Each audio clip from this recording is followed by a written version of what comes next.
आज हम लोग ज्योमेट्रिकल आइडियाज के बारे में पढ़ेंगे, बेसिक ज्योमेट्रिकल कॉन्सेप्ट पढ़ेंगे। बेसिक ज्योमेट्रिकल कॉन्सेप्ट में आज हम लोग पॉइंट्स पढ़ेंगे, लाइन पढ़ेंगे, लाइन सेगमेंट पढ़ेंगे, रे पढ़ेंगे, एंगल्स के बारे में पढ़ेंगे, डिफरेंट एंगल्स के बारे में। सबसे पहले हम स्टार्ट करते हैं पॉइंट से।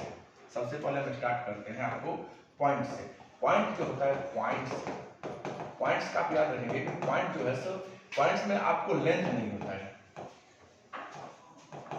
पॉइंट्स में लेंथ नहीं होता है, पॉइंट्स में लेंथ नहीं होता है, पॉइंट्स में थिकनेस नहीं होता है, थिकनेस नहीं होता है, पॉइंट्स में थिकनेस भी नहीं होता है। पॉइंट जो होता है पॉइंट क्या करता है कि लोकेशन को डिटरमाइन करता है। पॉइंट जो होता है लोकेशन को डिटरमाइन करता है लोकेशन को। तो हम लोग पॉइंट को डिनोट करते हैं, पॉइंट से डिनोट करता है। इसको हम लोग हमेशा कैपिटल लेटर से डिनोट करते हैं। जैसे ए पॉइंट ए, इसको क्या लिखते हैं पॉइंट ए, पॉइंट ए। तो हमने क्या सीखा कि पॉइंट डिटरमाइन से लोकेशन, पॉइंट एक लोकेशन को डिटरमाइन करता है। पॉइंट्स में लेंथ नहीं होता है, पॉइंट्स में कोई थिकनेस नहीं होती है। अब आते हैं हम लोग लाइन पे। अब आते हैं हम लोग लाइन पे। लाइन जो होता है आपको ध्यान रखेंगे, लाइन जो होता है लाइन क्या है? लाइन है collection of point, collection of points, collection of point होता है लाइन। जैसे सपोज दैट ये देखिए, ये कंटिन्यू जब पॉइंट ड्रॉप करते थे, यही एक मिलकर हमको लाइन बना देता है, ये एक लाइन बना देता है। अब हम लोग यहाँ पे लाइन सेगमेंट और रे के बारे में पढ़ेंगे। Collection of points is called line. Line में क्या होता है कि लाइन में no end point, no end points, line में कोई एंड पॉइंट्स नहीं है। अब यहाँ से आप सब समझेंगे, एक ही वर्ड से आपको इसका डेफिनेशन याद हो जाएगा, नो एंड पॉइंट। जिससे भी किसी भी चीज का जिसका हमें कोई आपको एंड पॉइंट नहीं मालूम है तो उसका एक डिफरेंट लेंथ नहीं होगा, और जिसका डिफरेंट लेंथ नहीं होगा उसे हम मेजरमेंट नहीं कर सकते, और जिसको हम मेजर नहीं कर सकते उसको हम ड्रॉ नहीं कर सकते, हम सिर्फ ओनली उसको रिप्रेजेंट कर सकते हैं। तो एक ही वर्ड ये ध्यान रखेंगे, एंड पॉइंट। इसी वर्ड से पूरा डेफिनेशन वो क्लियर होता है। Line has no end point, line has no end point. अगर इसका एंड पॉइंट नहीं होगा तो क्या होगा कि it has not definite length, it has not definite length, definite length, it has not definite length. अगर इसका लेंथ डिफिनिट नहीं होगा तो it can not be drawn, it can not be drawn on paper, not be drawn on paper. अगर हम किसी भी चीज को जिसको हम ड्रॉ नहीं कर सकते हैं उसको हम क्या कहते हैं, हम लाइन को हम ओनली रिप्रेजेंट कर सकते हैं, लाइन को हम शो कर सकते हैं कि ये लाइन है। It can only represent, it can only represent on paper. तो हमने लाइन के बारे में क्या पढ़ा? Line has no end point, line में कोई एंड पॉइंट नहीं होता है। Line has no definite length, line can not be drawn on paper, line can only represent on paper. अब हम लोग आते हैं लाइन सेगमेंट के बारे में। लाइन सेगमेंट क्या है? लाइन सेगमेंट, लाइन सेगमेंट क्या है? Line segment is a part of line. Line segment जो होता है, मान लीजिए सपोज दैट ये लाइन है, ये एक लाइन है, तो ये जो हुआ ये इसका ये जो है ए बी जो है ये लाइन सेगमेंट है। ए बी क्या है? लाइन सेगमेंट है। Line segment is a part of line. ध्यान रखेंगे पहला इसका क्या होता है, it is a part of line, part of line. यहाँ एक ही पॉइंट आपको याद रखना है, it has two end point. अब देखिए टू एंड पॉइंट्स। अब देखिए एक ही डिफिनेशन से क्या पूरा क्लियर होगा। जिस भी चीज का हमको टू एंड पॉइंट मिले, मतलब क्या यहाँ से स्टार्ट हो रहा है यहाँ खत्म हो रहा है, अगर हमें उसका टू एंड पॉइंट मिल गया मतलब क्या, इसका एक लेंथ भी डिफरेंट होगा, और जिसका लेंथ डिफरेंट होगा हम उसे आपको आसानी से मेजरमेंट कर सकते हैं। जिसको हम मेजरमेंट कर सकते हैं उसको हम ड्रॉ भी कर सकते हैं, जिसको हम मेजर कर सकते हैं उसको हम ड्रॉ भी कर सकते हैं। तो इसका क्या हो जाएगा, it has two end point, it has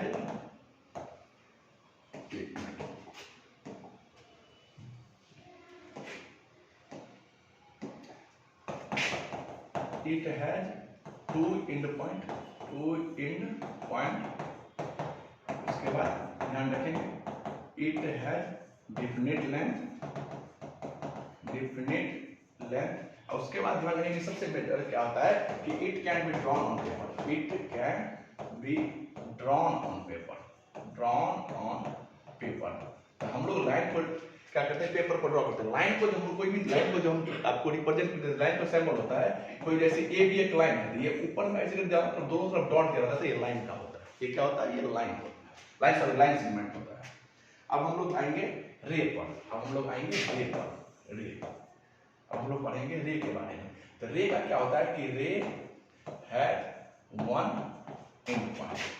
and point. अब देखिए एक एंड पॉइंट है, ध्यान रखेंगे, मतलब हमें तो ये मालूम है कि यहाँ से ये स्टार्ट हुआ, लेकिन कहाँ खत्म होगा ये हमें नहीं मालूम है। जब भी उसका हमें आपको एंडिंग पॉइंट तो मालूम है, एक वन एंड पॉइंट, चाहे one starting point, initial point, एक पॉइंट मालूम है, अदर पॉइंट नहीं मालूम है, इसका भी लेंथ डिफिनिट नहीं होगा। It has not definite length, it has not definite length, it has not definite length. अगर जिसका लेंथ डिफिनिट नहीं है, it can not be measured, it can not be measured. हम इसे मेजर नहीं कर सकते, जिसको हम मेजर नहीं कर सकते हैं उसको हम क्या ड्रॉ नहीं कर सकते, उसको ओनली हम रिप्रेजेंट कर सकते हैं। मतलब it can not be drawn on paper, it can not be drawn on paper, we can only represent them on paper. ये लाइन सेगमेंट और ये के बारे में डिफरेंस है। एक बार फिर से हम रिकॉल कर लेते हैं। हमने लाइन के बारे में क्या पढ़ा है? Line is a collection of point. Line क्या है? पॉइंट का कलेक्शन है। Line can not B definite length, line can not be drawn on paper, only represent them. उसका हमने लाइन सेगमेंट के बारे में क्या पढ़ा? Line segment is a part of line. Line segment line का एक पार्ट है, उसका दो एंड पॉइंट होता है। जिसका दो एंड पॉइंट होगा वो उसको हम आसानी से मेजरमेंट कर सकते हैं। जिसका डिफिनिट लेंथ होगा, अगर डिफिनिट लेंथ होगा तो उसे हम पेपर पर ड्रॉ कर सकते हैं। रे के बारे में क्या? रे का ओनली वन एंड पॉइंट या वन इनिशियल पॉइंट होता है। तो उसका हमें एक पॉइंट मालूम है, दूसरा पॉइंट नहीं मालूम है, तो उसका भी डिफिनिट लेंथ नहीं होगा। जिसका भी डिफिनिट लेंथ नहीं होगा तो उसको भी हम मेजरमेंट नहीं कर सकते हैं, उसको भी हम ड्रॉ नहीं कर सकते। अब आइए, अब हम लोग और कुछ इसके पढ़ेंगे आगे। अब आइए, अब इंटरसेक्टिंग लाइन। इंटरसेक्टिंग है जहां पे दो लाइन एक दूसरे को जब एक पॉइंट पे काटे, दो लाइन जब आपको एक मान लीजिए एल और एम, यहाँ पे एल और एम एक पॉइंट पे काटता है, ये क्या होता है कि एल और एम जो है इंटरसेक्टिंग पॉइंट हो। जहां पे ये काट रहा है, जिस पॉइंट पे ये काट रहा है, इसको हम लोग बोलते हैं पॉइंट ऑफ इंटरसेक्शन। इसको हम लोग बोलते हैं पॉइंट ऑफ इंटरसेक्शन। यहाँ इंटरसेक्टिंग क्या होता है? दो line cut each other at a particular point is called point of intersecting line. और जिस पॉइंट पर काटता है उसे हम लोग पॉइंट ऑफ इंटरसेक्शन पढ़ते हैं। अब हम लोग पढ़ेंगे कंकरेंट लाइन। कंकरेंट लाइन और कॉलिनियर पॉइंट, ये दो चीज में बहुत डिफरेंस होता है बच्चे को। इसका डिफिनेशन बच्चा बहुत उठा। कंकरेंट लाइन क्या होता है कि एक पॉइंट से, ध्यान रखेंगे, कंकरेंट लाइन तक एक पॉइंट से जब दो से ज्यादा लाइन पास कर जाए, दो से ज्यादा लाइन जब एक पॉइंट से पास कर जाए तो वो कंकरेंट लाइन है। Two or more line passing through a single point is called concurrent line. Two or more line passing through a single point is called concurrent line. बच्चा यहाँ बहुत कंफ्यूजन करता है, बच्चे को बहुत गलती होता है कंकरेंट लाइन और कॉलिनियर पॉइंट में। बच्चा इसका डिफिनेशन दोनों उल्टा कर दिया। क्या? To or more line, two or more line, यहां ध्यान रखेंगे, two or more line passing through a single point are called concurrent line। ध्यान रखेंगे, जब दो से ज्यादा लाइन एक सिंगल पॉइंट से पास करे तो उसे हम लोग कंकरेंट लाइन कहते हैं। अब यहां से हम लोग पढ़ते हैं कॉलिनियर पॉइंट। क्या होता है ये कॉलिनियर पॉइंट? ये सब आपको ऑब्जेक्टिव में बहुत वर्क करता है, छोटा डिफरेंस ऑब्जेक्टिव में। कॉलिनियर पॉइंट क्या होता है कि जब एक लाइन पे, कोई एक सिंगल लाइन पे बहुत सारा पॉइंट, एक सिंगल लाइन पे जब बहुत सारा पॉइंट आपको आ जाए, एक सिंगल लाइन पे बहुत सारा पॉइंट आपको आ जाए, तो ये कहता है कॉलिनियर पॉइंट। कॉलिनियर पॉइंट होता है कि two or more point line on same line. Two or more point, दो से ज्यादा पॉइंट जब सेम लाइन पे आपको दिखे, एक ही लाइन पे दिखे, तो वो कॉलिनियर पॉइंट कहलाता है। इसके आगे हम लोग 7, 8 इसका एक थ्योरम भी होता है कॉलिनियर पॉइंट, हम लोग थ्योरम भी प्रूव करते हैं। यहीं पे ट्रायंगल जब पढ़ते हैं तो कॉलिनियर पॉइंट को सबूत दिया जाता है कि ट्रायंगल का तीनों पॉइंट कॉलिनियर नहीं होना चाहिए। अगर वो कॉलिनियर हो जाएगा तो ट्रायंगल फॉर्मेशन नहीं होता है, क्योंकि ट्रायंगल फॉर्मेशन के लिए तीनों लाइन पॉइंट अलग अलग होना चाहिए, तब ये ट्रायंगल फॉर्मेशन होता है। तो ये आपको क्वेश्चन ऑब्जेक्टिव में ट्रू फॉल्स में असर्शन रीजन में से ऐसा क्वेश्चन कंसेप्चुअल पूछ दिया जाता है। तो कॉलिनियर पॉइंट के बारे में हम लोगों ने क्या पढ़ा कि two or more point line on same line, दो से ज्यादा पॉइंट जब एक ही लाइन पे तो कॉलिनियर पॉइंट होता है। और दो से ज्यादा लाइन जब एक पॉइंट से पास करे तो वो कंकरेंट लाइन होता है। दो से ज्यादा लाइन जब एक पॉइंट से पास करे तो वो कंकरेंट लाइन होता है, और दो से ज्यादा पॉइंट जब एक लाइन पे शो होता है तो वो आपको कॉलिनियर पॉइंट होता है। चलिए अब हम लोग ये आपका बेसिकल ज्योमेट्रिकल आइडिया नहीं होता है। इसके बाद हम लोग आपको अब हम लोग आते हैं, हम लोग पढ़ेंगे एंगल। एंगल क्या होता है कि जब दो रे एक कॉमन वर्टेक्स पर मिलता है, ये मान लीजिए ये रे, तो एक आपको एंगल का फॉर्मेशन होता है। जब दो रे कॉमन वर्टेक्स पर मिलता है वो एंगल का, मान लीजिए एक ये रे हो गया, ये हो गया ओ एक रे हुआ, ये आपको ओ बी एक रे हुआ। तो यहाँ जो एंगल होगा इस एंगल को हम लोग लिखेंगे, एंगल का ये सिंबल होता है एंगल ए ओ बी, चाहे इसको हम एंगल बी ओ ए, एंगल बी ओ ए। बच्चा रे लिखने में बहुत गलती करता है, ध्यान रखिए। देखिए अगर बोल देगा आपको कि ए बी, इस रे को आपको रे को ड्रॉ करके दिखलाइए, इसका मतलब ये हुआ कि रे जो है वो ए से स्टार्ट होकर बी के तरफ एक्सटेंड कर रही है, ए से स्टार्ट होके बी के तरफ। तो इसको जब भी हम रिप्रेजेंट करेंगे तो यहाँ होगा ए और यहाँ होगा बी, यहाँ होगा ए और यहाँ होगा बी। बच्चा बहुत गलती क्या कर रहा था, जल्दीबाजी में यहाँ लिख देगा बी और यहाँ लिख देगा ए। तो ये इसका फिगर नहीं है, ये गलत है। इसका मतलब क्या, इस रे को अगर हमको सिंबॉलिक अगर रिप्रेजेंटेशन करना है तो ये इसको हम लिखेंगे ऐसे बी ए, मतलब ये बी से स्टार्ट होके ए की तरफ एक्सटेंड हो रही है। और ये जो है इसका मतलब हुआ कि ये ए से स्टार्ट हो रही है और बी के तरफ एक्सटेंड हो रही है। तो हम इसका रिप्रेजेंट जब बोलेगा तब ऐसे रिप्रेजेंट करेंगे। एंगल ये होता है। अब हम लोग एंगल में डिफरेंट एंगल को पढ़ेंगे। सबसे पहला होता है जीरो एंगल। जीरो एंगल क्या होता है कि जब कोई एंगल का स्टार्टिंग पॉइंट और इनिशियल पॉइंट सेम रेप आ जाए, इसी पर ये स्टार्टिंग पॉइंट हो गया, ये इनिशियल पॉइंट इसका होगा सेम, ये बनता है जीरो एंगल। ये क्या बनता है, जीरो एंगल पहला। दूसरा बनता है आपको एक्यूट एंगल। क्या होता है एक्यूट एंगल। एक्यूट एंगल मतलब होता है वो 0 डिग्री से बड़ा होना चाहिए, greater than 0 degree but less than 90 degree. 0 degree से ज्यादा और 90 डिग्री से कम जो भी एंगल फॉर्मेशन होगा वो एक्यूट एंगल कहलाता है। Greater than 0 degree but less than 90 degree, वो क्या होता है, वो होता है हमारा एक्यूट एंगल। उसके बाद आता है आपको एक्यूट एंगल के बाद आता है राइट एंगल। क्या आता है, राइट एंगल। राइट एंगल क्या होता है, राइट एंगल होता है वो आपको राइट एंगल होता है मेजर 90 डिग्री। जो 90 डिग्री को मेजर करे वो राइट एंगल होता है। ये राइट एंगल हमारा 90 डिग्री बनता है, ध्यान रखेंगे ये। और यहाँ पे राइट एंगल का सिंबल ये ऐसे होता है, ये अगर सिंबल दिया था आप समझिए, सिंबल कहीं कहीं आपको नहीं लिखा जाएगा, लेकिन इस सिंबल से हम समझ सकते हैं कि ये राइट एंगल है। ये एंगल का डिनोटेशन हम समझ सकते हैं कि राइट एंगल जो आपको मेजर करता है 90 डिग्री। राइट एंगल क्या मेजर करता है हमारा 90 डिग्री। राइट एंगल के बाद आता है हमारा आपको ऑब्ट्यूज एंगल। राइट एंगल के बाद हमारा आता है ऑब्ट्यूज एंगल। एक मिनट, राइट एंगल के बाद मेरा आता है ऑब्ट्यूज एंगल। ऑब्ट्यूज एंगल जो होता है वो क्या होता है आपको ग्रेटर देन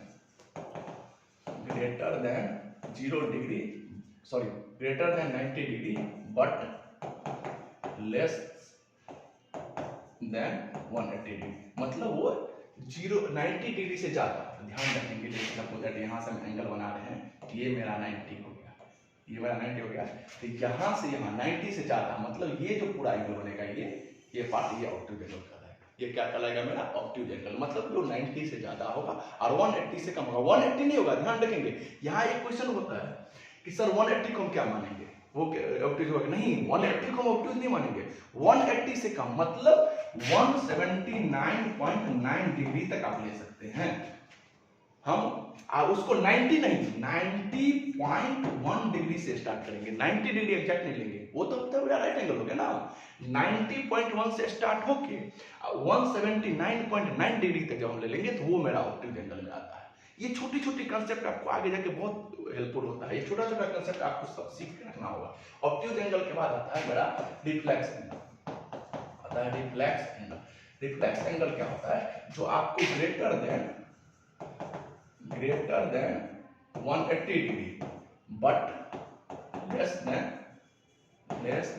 360 डिग्री, जो आपको 180 से ज्यादा और 360 से कम हो। सपोज दैट मान लीजिए, देखिए पहले तो ये ध्यान रखिए, ये एंगल इसका रिफ्लेक्स बोलेगा, इसका जो रिफ्लेक्स एंगल बोलेगा ये इसका रिफ्लेक्स बनता है, ये इसका रिफ्लेक्स बनता है, ये इसका रिफ्लेक्स एंगल हुआ। इस एंगल का रिफ्लेक्स एंगल ये होता है, ये जो पार्ट हुआ ये रिफ्लेक्स एंगल हो गया होगा, तो जो 180 से ज्यादा होना चाहिए और 360 से कम होना चाहिए। अब आता है इसके बाद लास्ट में आपको पढ़ना है कंप्लीट एंगल। लास्ट में पढ़ना है आपको कंप्लीट एंगल। कंप्लीट एंगल क्या होता है, जो एंगल एक पूरा ये राउंड में बनता है, ये राउंड में बनता है, तो ये कंप्लीट एंगल कहलाता है। एंगल जो बनता है वो आपको राउंड में जो बनता है वो आपको कंप्लीट एंगल होता है। कंप्लीट एंगल क्या होता है, आपको जो 360 डिग्री मेजर करे, जो 360 डिग्री। इसीलिए एक सर्कल जो होता है, जब हम लोग आगे सर्कल पढ़ेंगे, अगर आप क्लास हायर सेकेंडरी जाएंगे उसमें सर्कल पढ़ते हैं, तो एक सर्कल जो है सो राउंड में 360 डिग्री बनाता है। ये सर्कल राउंड में पूरा 360 डिग्री एंगल बनाता है।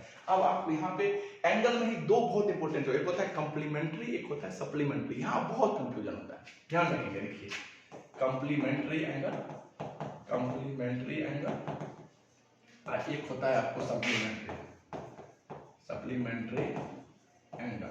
ध्यान रखिए कंप्लीमेंट्री एंगल क्या होता है कि जब दो एंगल ए और बी, दो एंगल का सम जब 90 डिग्री होगा तो वो होगा कंप्लीमेंट्री एंगल।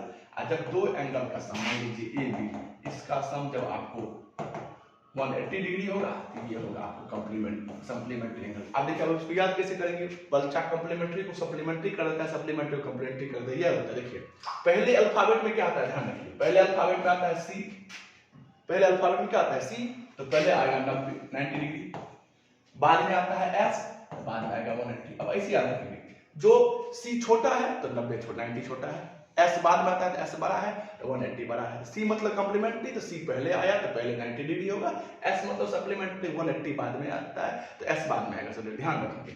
यहां से क्वेश्चन एक बहुत अच्छा आता है। सपोज दैट मान लीजिए कि बोल देगा आपको, दिक्कत क्या होता है कि मान लीजिए कोई दो एंगल कंप्लीमेंट्री है, तो ध्यान रखेंगे वहां पे अगर हम पहला एंगल मान लेंगे लेफ्ट, एक एंगल मान लेंगे एक्स, दूसरा बच्चा कंटिन्यू सर उसको हम x माइनस 90 माने या 90 माइनस एक्स माने। ये बहुत कंफ्यूजन का क्वेश्चन है कि अगर एक एंगल x हुआ तो अदर जो होंगे उसको x माइनस 90 माने या 90 माइनस एक्स माने। तो देखिए ये अगर आपको याद है, मतलब क्या, दो एंगल का सम 90 डिग्री होना चाहिए। अगर हम एक x ले लिए और हम एक x माइनस 90 ले लिए, इतना मिला के आपको 90 डिग्री नहीं पूरा है, क्योंकि ये दोनों नहीं कटेगा x x। इसीलिए एक एंगल जब हम x मानेंगे, जब हम एक एंगल को x मानेंगे तो दूसरा एंगल 90 डिग्री माइनस x, तब ना 90, तो यहाँ से x x कट जाएगा तो 90 डिग्री इक्वल टू 90 डिग्री। तो ये कंफ्यूजन आज आप 90 डिग्री इक्वल टू, ये कंफ्यूजन आज आप क्लियर कर लेंगे कि अगर एक एंगल को x मानेंगे तो दूसरा 90 डिग्री माइनस x, ना कि x माइनस 90। ये बहुत कंफ्यूजन का क्वेश्चन है सर, 90 मान के 90 माइनस x माइनस 90, ये बहुत, ये सब बेसिक कंसेप्ट जब आपको क्लियर होगा ना, समझिए मैथ में एकदम चुटकियों में कर लेंगे आप, एकदम इजी लगेगा मैथ आपको अपने लाइफ में। वैसे सेम सप्लीमेंट्री में एक एंगल अगर x डिग्री होगा, दूसरा 180 डिग्री माइनस x उसको लेना है, तब उसको हम सॉल्व करेंगे। आज हमने आपको एंगल का बेसिक, ज्योमेट्री का बेसिक दिया। अब हम ज्योमेट्री का सेकंड पार्ट बढ़ाएंगे, तो उसमें आपको हम कॉन्ग्रुएंसी, ट्रायंगल, बहुत सारा ज्योमेट्री में भी है। आज से हमने ज्योमेट्री सीरीज स्टार्ट किया। ये बेसिक कांसेप्ट को आप पढ़ेंगे, इस सब कांसेप्ट जब याद रहेगा तो आगे आपको समझने में, अभी हमको एडजेसेंट एंगल पढ़ना है, अभी हमको कॉरस्पॉन्डिंग एंगल पढ़ना है, हमको वर्टिकल, अपोजिट, अल्टरनेट, बहुत सारा पढ़ना है, बहुत सारा ज्योमेट्रिकल, बहुत ही वास्ट है। लेकिन धीरे धीरे जब सीखेंगे तो आगे ज्योमेट्रिकल बहुत ही डिफरेंट है, लेकिन उसको इजी में पढ़िएगा तो इंटरेस्टिंग लगेगा। नेक्स्ट वीडियो में हम आपको इसका और एप्लीकेशन पढ़ाएंगे। Thank you.